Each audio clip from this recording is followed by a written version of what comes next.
Part of my job, I feel, as an Africana feminist is to pass on the culture to children, beginning with my own children. And I always set them at the drum or something when they were old enough to sit up and hold sticks.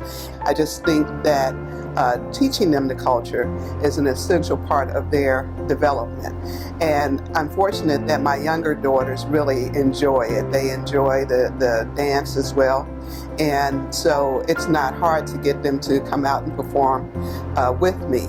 They're just so used to it being like a way of life that it's not strange to them, and they want to actually drum.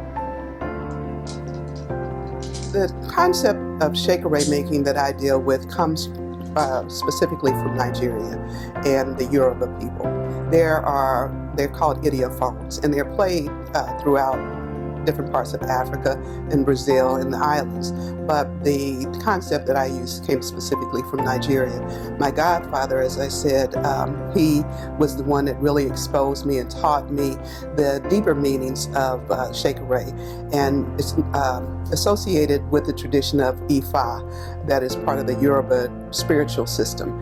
And he was initiated in Lukumi, which came out of Cuba. So there are correlations to African deities. And so it's also that the beauty of that mythology that's wound up in it. A lot of times there's this assumption that African Americans have no culture because of the way slavery kind of robbed us of things. But I argue that we've created an African American culture where we've combined things from Africa, from the Caribbean, and other places, and we've taken and made this hybrid culture that we were born into. It's really crossing cultural borders and also, changing hearts and minds, because we still have that work to do in the African American community. This is a way of life for me, and it has been for several decades now.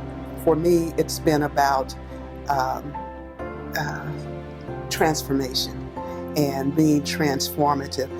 There's no art for art's sake. It's all functional.